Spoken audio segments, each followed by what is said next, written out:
Boa noite, Muniz, todo mundo que nos ouve e nos assiste. Boa noite, Vera. Vera, vamos começar falando sobre a conclusão da investigação sobre a morte do tesoureiro do PT em Foz do Iguaçu. Uma investigação relâmpago e que concluiu que não houve motivação política. Nossa, eu fiquei aqui puxando pela memória, fiz até algumas pesquisas para achar inquéritos que tiveram a sua conclusão em menos de uma semana, Carol e Muniz. E olha, acho que é um feito muito raro na polícia, em qualquer polícia estadual, polícia federal, não achei, e principalmente não achei assassinatos tão rumorosos concluídos nesse prazo, sendo que o autor do assassinato ainda está internado, portanto, nem depôs. Então, chama atenção primeiro o tempo recorde de investigação e a pressa e o cuidado político que cercou o anúncio de que não houve motivação política, né? Além da delegada-chefe lá do Estado, estava presente também o secretário de Segurança Pública ao anúncio. Então, se não houve motivação política, a motivação para essa conclusão tão rápida e fazê-la nesse tempo, me parece também ela bastante política. Quanto a essa conclusão de que houve um motivo torpe, né, pessoal, para a morte, ela não para em pé diante da explicação que a própria delegada deu, né? Ela admite que o Marcelo fazia festa quando foi admoestado pelo Jorge, o que o assassinou, que foi até lá por saber que estava sendo realizada uma festa que tinha como tema o PT, o ex-presidente Lula, etc. E como que ele soube? Ele estava em um outro churrasco e um dos amigos dele que estava no churrasco falou porque teve acesso às câmeras do local onde se realizava o aniversário. Ele saiu de um churrasco e foi até o aniversário do Marcelo por essa razão, porque soube que se tratava de um aniversário tendo o ex-presidente Lula e o PT como tema. Ele chegou lá cobrando satisfação da vítima por essa mesma razão e falando aqui é Bolsonaro. Aí a vítima jogou algumas pedras, alguma terra no carro, ele foi embora, deixou a mulher e a filha e teve a motivação de retornar. E é aí que segundo a delegada e segundo a polícia do Paraná, se deu a mágica. O que era até então uma motivação política passou a ser uma motivação pessoal e ele teria feito os disparos por motivo torpe. Ele já chegou atirando no dono da festa, aquele que estava realizando uma festa com o tema do PT e que era um tesoureiro do PT. Portanto, essa explicação é muito capenga, ela carece de lógica, além de elementos de prova, ela carece até mesmo de lógica. O depoimento no qual eles mais se amparam para dizer que não havia motivação política é o da mulher do assassino. Então, algo muito, muito sui generis, essa rapidez, essa conclusão e esse afã de descartar a motivação política antes mesmo de sequer ouvir o autor. Quando a gente viu a comoção que esse crime causou, inclusive de parte do presidente da República, que ligou para os irmãos da vítima, irmãos esses que não estavam na festa, pedindo que eles fossem participar de uma coletiva para justamente afastar que o crime tivesse se dado por motivação política, tudo isso compõe um conjunto muito, muito, muito surpreendente, para dizer o mínimo, de uma investigação célere num país que costuma levar anos para resolver outros casos, quando resolve, né? O caso da vereadora Marielle até hoje não está resolvido, por exemplo. Teve até nem o celular dele, né, de quem fez o ataque ali, do policial penal, foi periciado ainda. Então tem ainda bastante dado para ser analisado, né, Vera?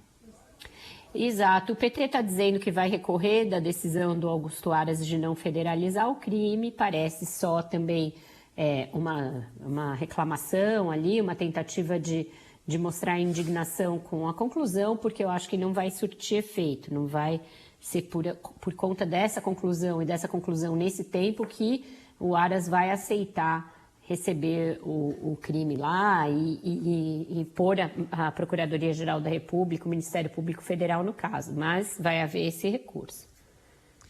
Vera, o presidente Bolsonaro hoje voltou a atacar o ministro Fachin. Parece que ele esqueceu um pouco o Alexandre de Moraes e está centrando fogo no ministro Fachin, né?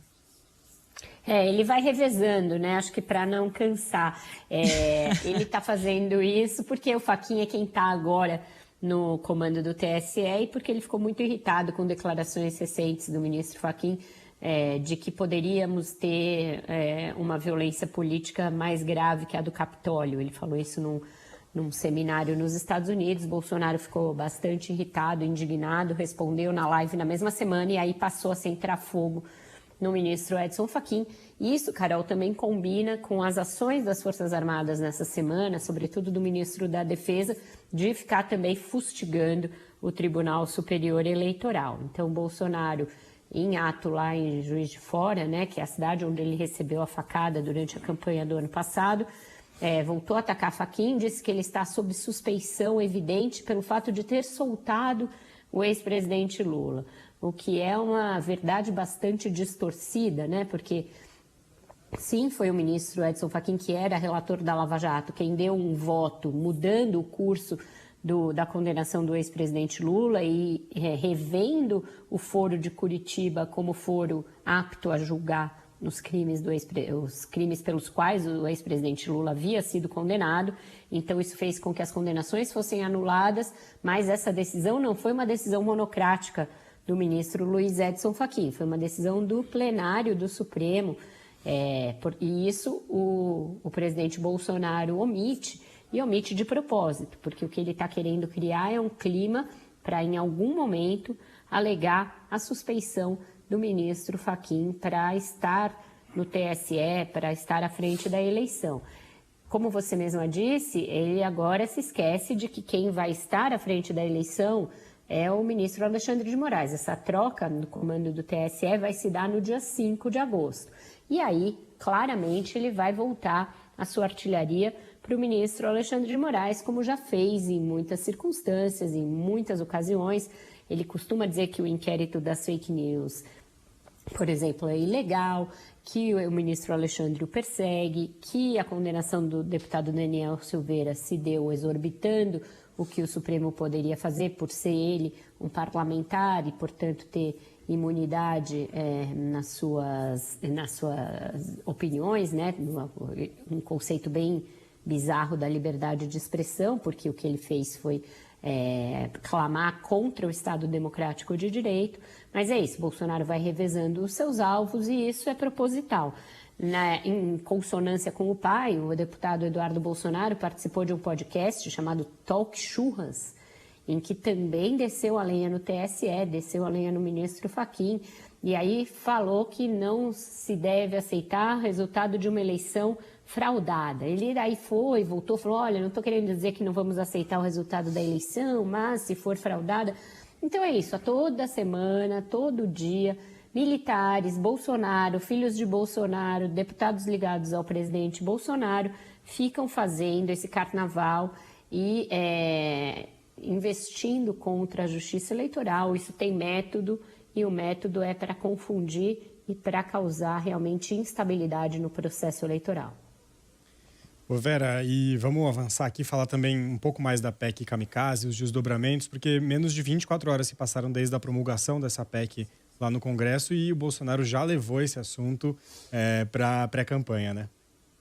Exato, não, já levou no exato momento, né? Ele foi até a promulgação e se sentou lá do lado do Pacheco, do lado do Lira, do lado dos outros, discursou em tom de campanha, fez alusão ao fato de que o Auxílio Brasil vai beneficiar principalmente as mulheres, porque a grande maioria das titulares do benefício é mulher, então ele já está focando as ações derivadas da aprovação dessa PEC e o início do pagamento dos benefícios em atingir aqueles públicos que ele sabe que são os públicos em que ele vai mal, segundo as pesquisas, e que terão benefícios diretos e imediatos com a promulgação da PEC. O governo ampliou o prazo para que os beneficiários se cadastrem, né, no CAD único para receber esses benefícios, aqueles que ainda não são beneficiários, aliás, para que passem a receber.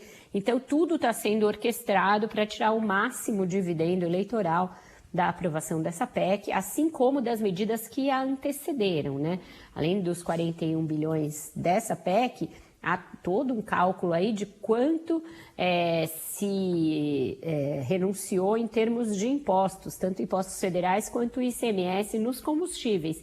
E agora a ideia é que Bolsonaro fature em cima do preço dos combustíveis, da redução na bomba e vai fazer isso o tempo inteiro de agora em diante, tendo como focos caminhoneiros, que já são um público bolsonarista na sua maioria, e aqueles em que ele vai mal. Pessoas de baixa renda, baixa escolaridade, mulheres e moradores de regiões como o Nordeste, onde ele perde de lavada para o ex-presidente Lula. Essa próxima rodada de pesquisas vai ser bem decisiva para a gente entender o alcance dessas bondades aí do governo, né, Vera? Porque o presidente Bolsonaro segue bem atrás, mas ele não caiu mesmo naquela tempestade perfeita de prisão de ex-ministro, confusão com o presidente da Caixa, combustível subindo, enfim, ele foi resiliente, de certa forma, ali naquele momento, né?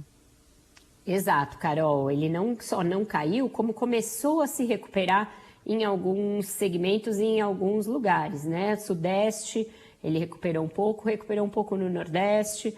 Mesmo entre as mulheres, a diferença entre ele e o ex-presidente Lula diminui um pouco, de acordo com o Datafolha e também com a pesquisa da Quest. E essa pesquisa Quest fez uma pergunta que é muito emblemática e indicativa disso que você está falando, que foi já projetar se as pessoas estavam informadas a respeito do aumento dos benefícios, de que o Bolsonaro estava querendo reduzir o preço dos combustíveis, de que ele estava querendo aumentar o Auxílio Brasil. E mesmo há 2 semanas, que foi quando saiu essa pesquisa, portanto, antes mesmo da aprovação da PEC, já era alto o índice de pessoas que diziam estar informadas a respeito da discussão sobre o aumento do Auxílio Brasil. 43% naquela ocasião diziam isso. E quando questionadas, você acha que Bolsonaro está fazendo tudo o que pode para combater a inflação e o preço alto dos combustíveis? Também era acima de 40% o número daqueles que diziam que sim, que o presidente estava fazendo o máximo que ele podia. Portanto, nesses 2 itens, né, nessas 2 pesquisas, o índice é maior do que aqueles que votam no presidente e do que aqueles que acham o seu governo ótimo ou bom. Então, veja que tem um voto de confiança aí nessas questões, um eleitor que não necessariamente é bolsonarista e não necessariamente aprova o governo, dando um voto de confiança para o Bolsonaro nessas questões. Então, é uma narrativa que colou. E depois disso, ela vai ser concretizada. Então, o dinheiro vai chegar na ponta, vai chegar nessas pessoas. Eu acho que é muito otimismo e muito espírito de poliana por parte da oposição achar que vai chegar uma dinheirama dessa e isso não vai mover nada os ponteiros das pesquisas. Eu acho que vai.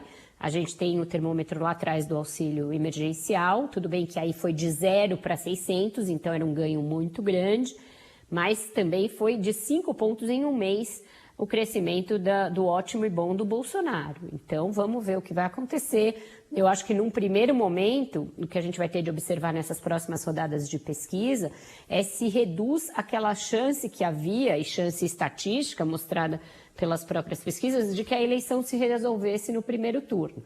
Se com essa entrada de recursos, né, portanto, um benefício eleitoreiro, e algo que o Bolsonaro vai ter como uma vantagem indevida em relação aos seus adversários, se isso vai mexer no cômputo geral e aproximar a soma dos outros candidatos do que tem o ex-presidente Lula e, portanto, tornar mais provável a realização do segundo turno.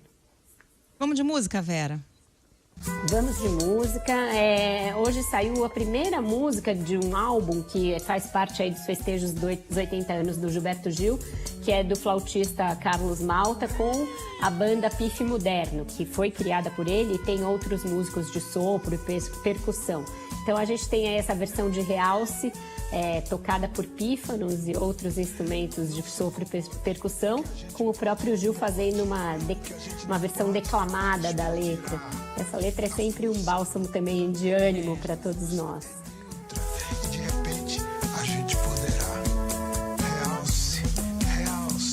realce, quanto mais purpurina melhor. Obrigada, Vera, bom fim de semana.